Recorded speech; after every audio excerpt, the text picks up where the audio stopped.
E aí, tudo bem? Como é que estão as coisas por aí? Você já tá vendo aqui, ó, o Elias Mamã.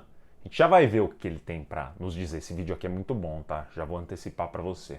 Antes da gente começar, o exercício de sempre é você clicar nesse botão aqui, por favor, o botão de like e o de se inscrever no canal, caso ainda não seja inscrito. E fica à vontade aí na seção dos comentários, como sempre. Os últimos comentários muito interessantes, dos últimos vídeos muito interessantes. A minha base de inscritos aqui no YouTube é extremamente qualificada. Eu fico impressionado com isso. Então, se você ainda não é inscrito, já clica nesse botão aí. Fica à vontade aí, conforme o vídeo for transcorrendo, para você deixar sua dúvida, seu comentário. Tá bom? Vamos ver o que o Elias... antes de eu dar o play aqui. Eu tive uma ideia de fazer exatamente esse mesmo formato de vídeo, mas para vídeos longos. Tá? E aí, obviamente, não vai dar para fazer 3, 4, 5 vídeos, mas aí eu faria um vídeo longo e aí daria para entrar um pouco mais nas ideias e o tema seria mais unificado, digamos assim. Se você acha que faz sentido, deixa aqui nos comentários, que se eu tiver um feedback bom para esse tipo de situação, com certeza eu vou fazer aí vídeos de react em cima de vídeos longos, tá bom? Não sem mais delongas aí, vamos começar e vamos ver o que o Elias Mamã tem para nos dizer. Você vai pensar duas vezes antes de falar mal do Legendários depois de conhecer essa nova trend do TikTok. A nova febre do TikTok é apenas uma: homens raspando os próprios cílios. Cara, essa trend aí, eu posso te falar uma coisa, quem tá no TikTok é geração Z, então quem deve estar fazendo isso é geração Z, quem nasceu de 97 pra frente, com certeza. E sabe por que eles estão fazendo isso? Para parecer mais masculinos. Segundo eles, os cílios longos e escuros seriam associados com feminilidade há séculos. Bom, tem alguns fatos que são muito importantes você saber. Antes, compartilhe esse vídeo com todo homem que você conhece que corre o risco ali de raspar os cílios para você alertar ele. Já manda aí pro teu amigo que tá pensando em fazer isso e tal, para ele acompanhar o que o Elias Mamã tem para dizer e os meus comentários aqui. Eu vou ter que ficar pausando o vídeo dele porque ele vai falar muita coisa interessante aqui. Vamos ver. E o que eu quero te contar agora é bem preocupante. Não é nenhuma novidade que nós estamos vivendo uma crise na masculinidade. Os homens cometem 3 vezes mais suicídio que as mulheres, mesmo em tempo de estabilidade econômica. Em 63 países desenvolvidos, os meninos já tiram notas bem mais baixas que as meninas. E em culturas onde o homem não tem mais uma função clara de proteger, de prover e de liderar, está crescendo o número de jovens herbívoros. Veja o seguinte, né? A questão do primeiro ponto, o suicídio, se você olhar os dados do Brasil, eu não sei como é que está globalmente, cerca de 80% dos suicídios, 80 a 20 aqui no Brasil, né? 4 vezes maior. Ele falou 3 vezes aqui, não sei se ele pegou dados globais, mas aqui no Brasil a última vez que eu vi estava 80 a 20. Os homens, eles cometem esse atentado contra a própria... autoatentados, né? Eu não posso, apesar que a palavra já foi dita aqui, né? Essa palavra acaba derrubando o alcance dos vídeos do YouTube. Mas, apesar disso, ainda a gente tem mulheres tentando mais esse tipo de autoatentado do que homens, e os homens são mais efetivos nisso. Só que eu acho que a situação, de novo, a situação masculina ela já é um problema que não vem sendo falado na mídia, a gente não vê isso. Só que a questão feminina vai piorar nas próximas décadas. Eu acredito numa piora forte da questão feminina, principalmente em antidepressivos a partir dos 30 anos, por uma questão das mulheres acabarem solteiras por opção própria, e o número de antidepressivos vai ser cada vez maior, utilizados por essas mulheres vai ser cada vez maior, e por isso que eu acho que tem algumas ações na Bolsa, não na Bolsa brasileira, mas na Bolsa americana, especificamente de 2 empresas, que eu acho que vão se valorizar muito nos próximos anos, muito mesmo. Eu tenho posição aberta em Bolsa sobre essas empresas. Então acho que a situação ela vai ficar pior para as mulheres nos próximos anos nesse sentido do que para os homens, e talvez esse 80-20 traga um balanceamento um pouco diferente. A ver, vamos aguardar, né? E aí essa questão dos jovens herbívoros, isso é um outro problema também, né? Por que herbívoros? Você vê que aumentando o número de pessoas que não consomem carne. Isso é um grande problema, né? A tal dieta paleolítica, que envolve consumo de carne e vegetais principalmente, isso aumenta a testosterona do homem.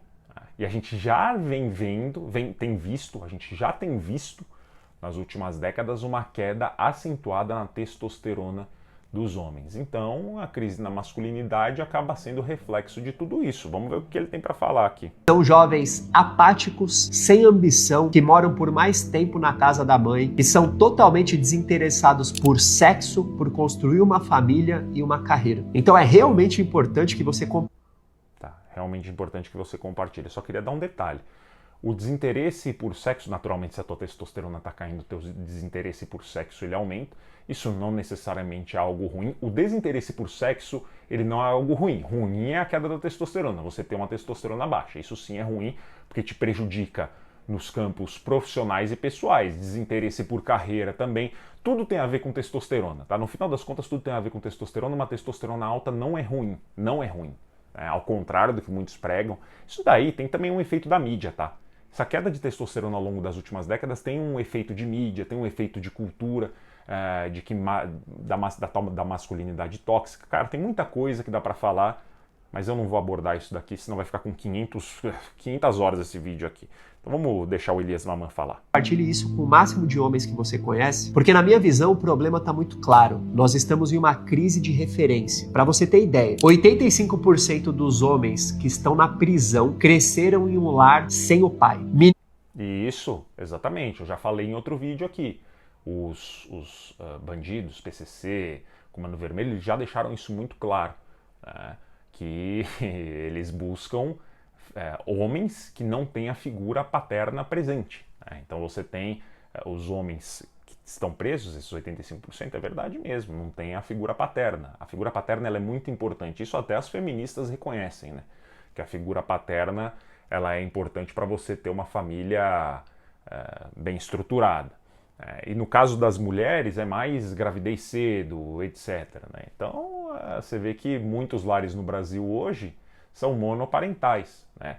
Agora, por que são monoparentais? Essa discussão é que não é trazida de forma verídica, né? E eu também não vou falar aqui porque eu vou entrar numa polêmica desnecessária, né? Então vamos ver o que o Elias Maman vai falar aqui. Menino sem pai tem 2 vezes mais chance de abandonar a escola. E para você ter ideia, em 1960 nos Estados Unidos, 9% dos lares não tinham uma figura paterna. E hoje, mais de 40% das crianças vivem em um lar que não tem o pai presente. Então esses jovens não têm mais como referência uma figura paterna e substituem por quem? Por influenciadores aqui na internet. Tem muitos estudos que já mostram que as pessoas confiam mais na opinião de um influenciador do que de um especialista na área. Então esse trabalho feito aqui na internet é muito mais importante do que as pessoas imaginam. Porque por mais que essa seja uma ferramenta para você construir uma audiência, vender seus produtos, conquistar clientes, o que é muito bom, o que é muito válido, é também uma forma de você inspirar as pessoas com a sua história de vida, com os desafios que você superou, com os seus hábitos, com a sua visão de mundo, porque cada vez mais nós precisamos de bons influenciadores aqui. E a minha missão é levantar essas pessoas que realmente têm o que dizer. Se esse é o seu caso, se você é um bom profissional que tem uma boa mensagem, que tem um bom produto e serviço, se você não vai divulgar o jogo do tigrinho, eu quero te ajudar com o meu método, como eu ajudo.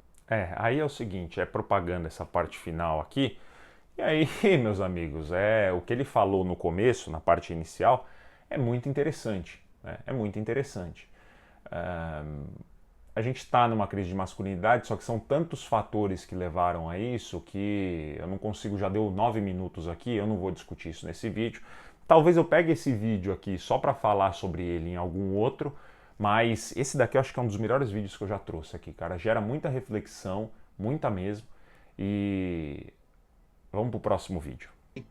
Que coisa curiosa, quando o presidente Trump chega agora no dia 20 de janeiro à presidência americana, ele chega a um país que em 2008, quando você teve a queda do Lehman Brothers e o início daquilo que os economistas chamam de a grande recessão, o PIB per capita nos Estados Unidos e nos países da zona do euro é essencialmente o mesmo. Hoje, Ricardo, o PIB per capita nos Estados Unidos é praticamente o dobro do PIB per capita na zona do euro.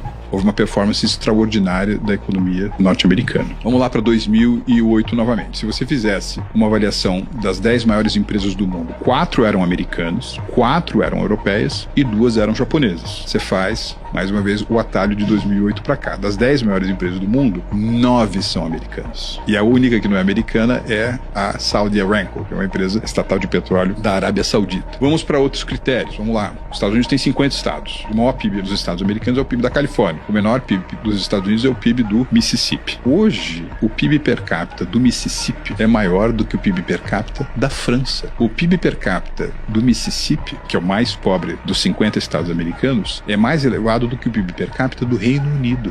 E, Ricardo, hoje o PIB per capita do Mississippi é mais alto do que o PIB per capita do Japão. Cara, é assim, ó, é bizarro isso. E tem gente que critica o Trump. Tem gente que critica o Trump. Fala, não, tá fazendo tudo errado, o primeiro mandato foi uma merda, esse mandato também tá fazendo tudo errado. De novo, assim, eu acredito que o poder esteja migrando para o Oriente. Lá para a China, lá para os países árabes, para a Rússia. A comparação dele não foi contra esses países. A comparação dele foi contra os próprios países europeus, que, convenhamos, a Europa tá na merda, tá? Vai perder cada vez mais espaço, e aí é fácil, né? Aí, sinceramente, é fácil. Contra o Japão também, que, porra, a bolsa japonesa foi romper desde 1980, num nível foi romper agora recentemente, a máxima em 1980. Quer dizer, o Japão também está numa crise, só que a crise de fecundidade do Japão que é absurda, né? Que já há décadas dura. Se você quiser olhar o Brasil do futuro, basicamente você olha aí para o Japão da década de 80, 90, é o que a gente vai ser aqui nas próximas décadas. Então o Brasil também vai passar por isso, só que óbvio que não com tanta qualidade de vida, né? Aqui a situação ela vai ficar bem feia mesmo. Depois desse vídeo aí, como é que você critica o Trump, né, cara? Vamos pro próximo vídeo. O homem, ele... Cara, desde quando eu abri aqui para vídeos não só de investimento, aí começam a me mandar essas coisas aqui, né, cara? Isso daqui é a sexta onda feminista, tá?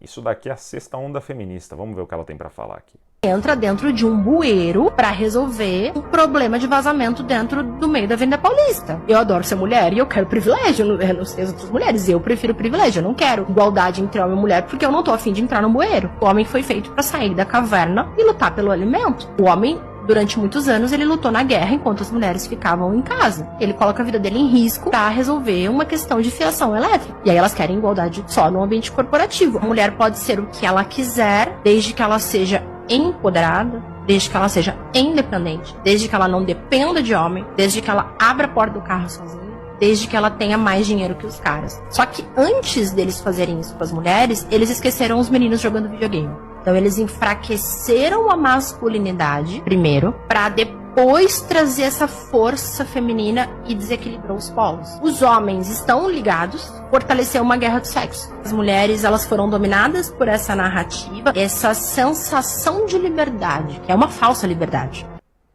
Os homens não estão ligados de forma nenhuma. Os homens sempre agiram de forma individual. Você só tem dois ambientes em que os homens se unem de verdade, que é guerra e trabalho, contanto que nesse ambiente de trabalho não tenham mulheres. Aí os homens eles se unem de verdade. Fora isso, não, é cada um por si. Agora as mulheres, ao contrário, existe uma mentalidade de colmeia muito mais forte, né? Não é cada um por si. As mulheres elas pensam de maneira global sempre, né? No interesse coletivo. Então o que ela falou aqui não procede. Agora, é curioso, né? Porque ela é mais uma de tantos vídeos que tem na internet. Esse é mais um daqueles em que pode parecer que não, tá? Ficou meio confuso a forma como ela abordou, mas o que ela quer é privilégio. Ela quer todos os direitos dos homens, mas ela não quer ter a responsabilidade dos homens, né? Ela quer direitos sem responsabilidades. Isso é uma das coisas que vai levar o Ocidente à ruína, porque é impossível uma sociedade ela ser sustentável dessa forma, em que você só tenha direitos para metade da população, você não dá nenhuma responsabilidade, só direitos, e a outra metade tem que assumir a responsabilidade não só dela, mas da outra metade que não assume. A situação ela vai ficar muito feia. Eu tô bastante curioso para ver como é que vão ser os próximos anos aqui no Brasil. Tá? Vai ser quebradeira geral, é muito dinheiro dado justamente, né? Se você fizer um cruzamento de dados, você vai perceber que quem paga imposto no Brasil são homens, aproximadamente 80% dos impostos do Brasil são pagos por homens, só que em termos de recebimento desses impostos, 80% vai para o bolso das mulheres, né? Então é uma transferência de renda de homem para mulher via Estado. Antigamente isso era feito via casamento, hoje com os casamentos em declínio você faz isso via Estado, né? Então, cara, vamos ver aí. É hora de pegar pipoca, sentar, assistir aí esse número de divórcios aumentando, falsa acusação, Neymar não sei o quê. É isso aí, Brasil é isso aí, cara. Virou um circo e agora é hora de você pegar a pipoca e assistir esse circo aí, porque só vai piorar. Tá bom? Espero que tenha gostado. Um forte abraço e até mais.